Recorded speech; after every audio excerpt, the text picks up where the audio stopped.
Mailbag time here on the Cleveland Browns Report. I'm answering questions that were asked during our live show following the Amari Cooper trade. First one coming in via Super Chat from Ben Broski. Fire Kevin Stefanski, bring in Bill Belichick. I don't think Belichick would want to go to Cleveland given everything going on here right now. I think Belichick is either going to be the Cowboys or the Eagles head coach next year. But, I mean, a return to Cleveland would be kind of cool and poetic for his career line. Ben, appreciate your super chatting question, though. Josh, keep Andrew Berry, dump the offensive coaches, and get Ben Johnson. The thing with, dumping Stefanski is I don't think Stefanski is truly as bad as the record and sometimes the fans make him out to be. But Ben Johnson, the Lions are doing a great job right now, so hard to say no to that idea. But I think ultimately Berry and Stefanski are here to stay. I think we're going to see Ken Dorsey be a one and done. And Jim Schwartz, I think, is here to stay. And then a lot of other coaching changes like Andy Dickerson and Chad O'Shea, a couple of position coaches that have to be removed. Josh, appreciate your question, though. Kirk, I think we need to read Newsome because he's always getting cooked on them one-on-ones. Yeah, Greg Newsome could definitely be the next player moved. I mean, just off the top of my head here, a couple of guys that could get traded. Zadarius Smith, Shelby Harris. I mean, two defenders that are over the age of 30. And if the Browns do want to move on from one of their corners, it would be Newsome. Denzel, I don't think should get traded. Martin Emerson is too young and too cheap to trade. Newsome definitely a trade candidate for the Browns. So I could see Newsome getting dealt if a team is looking to add to their cornerback room. We'll see if that happens now or maybe closer to that November 5th trade deadline. Max, good trade involving Amari Cooper. Now time to get rid of Jedrick Wills. If you can find someone to trade for Jedrick Wills, please send them to Berea, Ohio, and get them in contact with Andrew Berry because I would be 100% behind that. Just stick DeJuan Jones or Jack Conklin at left tackle and continue on and get something for a guy that just has unfortunately been a first-round flop. Free the real. Stefanski and Berry destroyed us. We had Super Bowl expectations, and now we are back to the old Browns. Berry is a snake, and Baker and Kareem are better off. It is a gut punch. I can't soften the blow. This was such a talented roster for a good stretch of time, too, that was just unfortunately so underwhelming. 2 playoff appearances.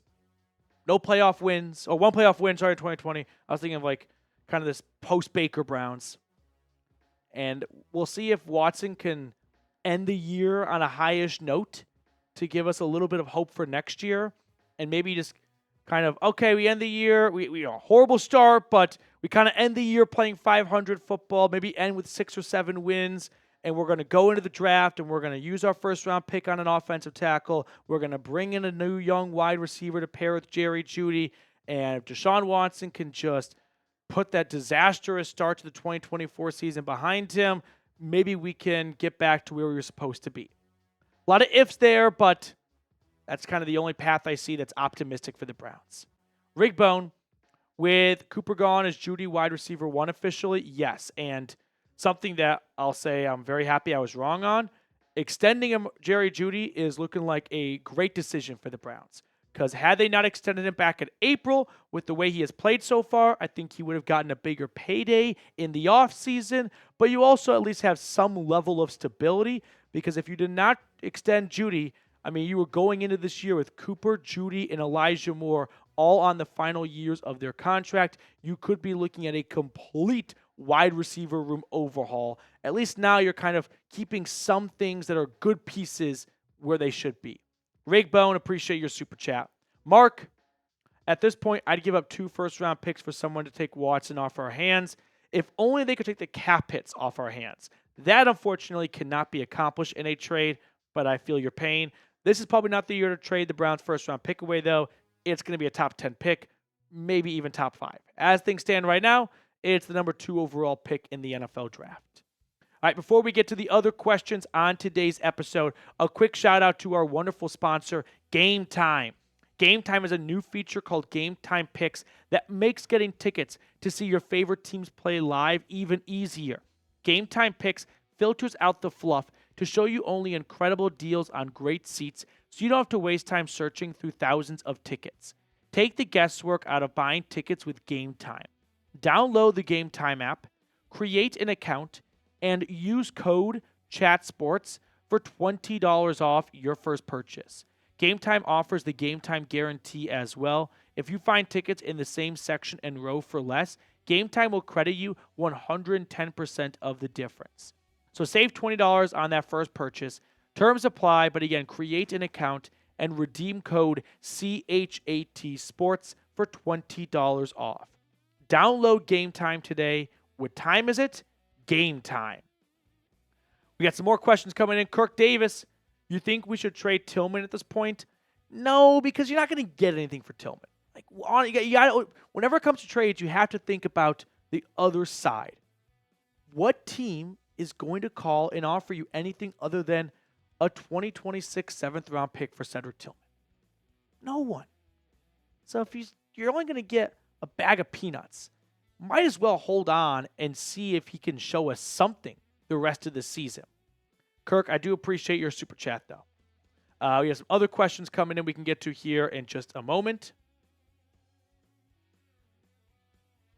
Dallas, Wyatt Teller to the Bears for a 2025 third-round pick and a 2025 fifth-round pick.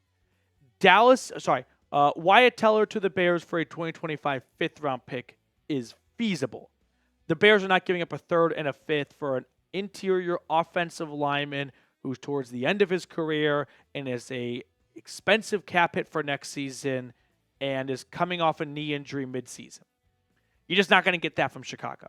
You might get a fifth or a sixth, though. And at that point, sure, keep starting Zach Sinter, see if he can be a starting guard for us for the next 3 to 4 seasons. Night Fright, are we going to tank this year to get a top quarterback in the draft? I don't believe so, because I don't think this is the year to tank for a quarterback. Like last year, that was kind of the case. Caleb Williams, Drake May, Jaden Daniels, right? They all went 1, 2, 3. We're not going to see quarterbacks go 1, 2, 3 this year. And there are some teams that need quarterbacks that might pass on a quarterback. So I don't think the Browns are going to actually openly tank. And I don't think they're going to try and get I don't think they're going to get a quarterback. I know that's not what a lot of you want to hear. This was my mock draft selection. Offensive tackle out of LSU, Will Campbell.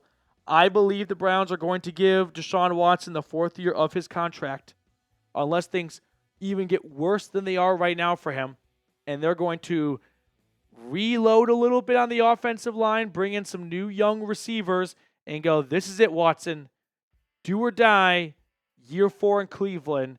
If not this year, we're moving on, and your NFL career is done. AG Productions, thoughts on a Nick Chubb to the Vikings trade? I'm not trading Nick Chubb. I'm not trading Nick Chubb for a few reasons. Reason number one, he is one of those untradeable players, in my opinion.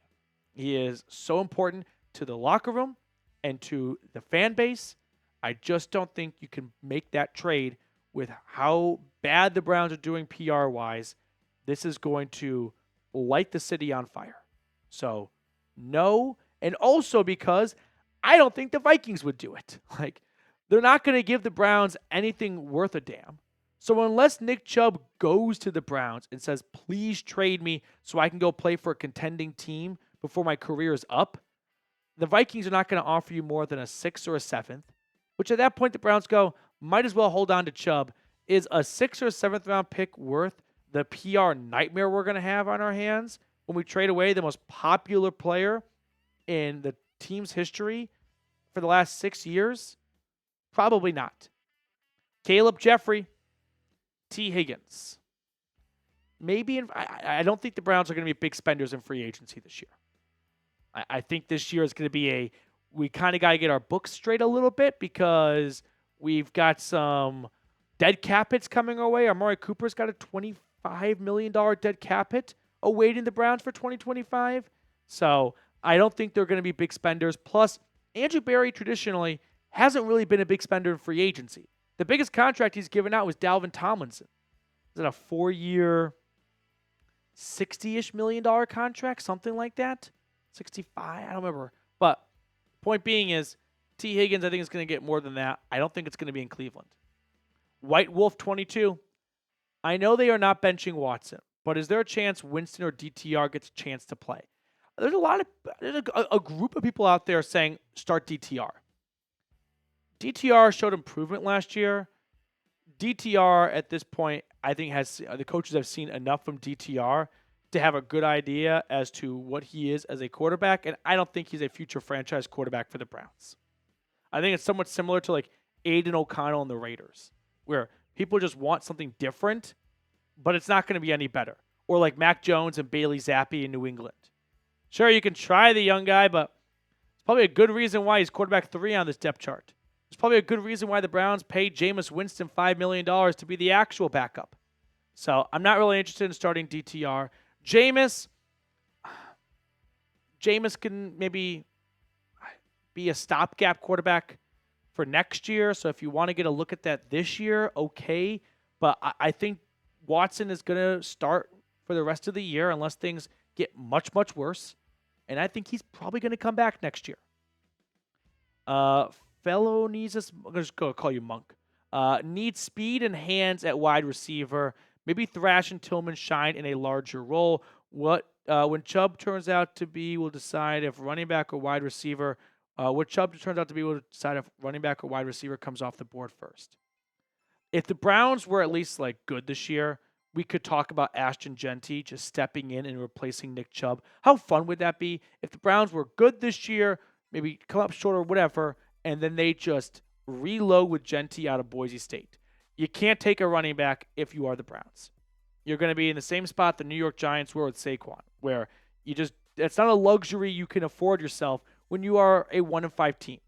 So I think it's going to go offensive tackle and then wide receiver. Probably sign a cheap veteran free agent running back as well. A. Solomon, I'm going to laugh my ass off when Watson and Kevin turn this offense around after starting 1-5 and save this season around with a late push. A. Solomon, I don't know whose burner you are, but credit to you for having this much faith.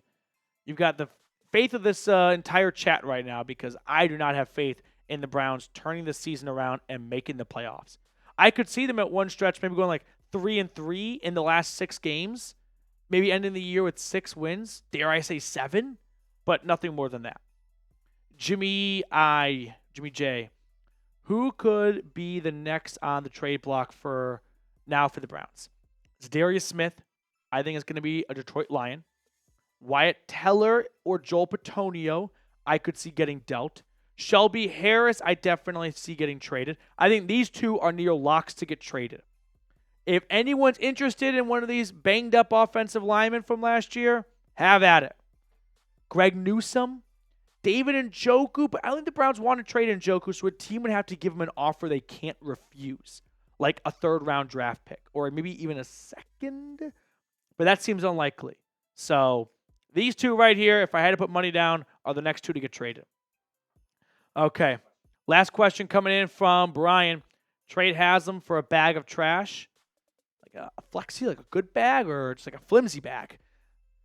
The thing with Haslam is I understand that at the end of the day, you are likely as a franchise only going to be as successful as ownership is, and sometimes a good coach and good GM can at least put together a 10 or 11 win season, eke out a playoff appearance, and then regress for the next 4 or 5 years, and then put together another surprising run. But if there's one thing to give Haslam credit for, at least he is willing to spend money. You know how much worse it would be if it was a poor Jimmy Haslam? Like Haslam with the bad decision-making and Haslam that doesn't spend money. So we can at least be somewhat thankful that he'll spend, although he's not spending it at the great places. All right, before we sign off, though, let me know who you got for this Sunday. Browns or Bengals, get in the chat and let me know. I'm going to take the Bengals. It's just all falling apart. Maybe a loss to the Bengals at home. Maybe a home loss is what Jimmy Haslam needs to see to decide we have to try something different at quarterback.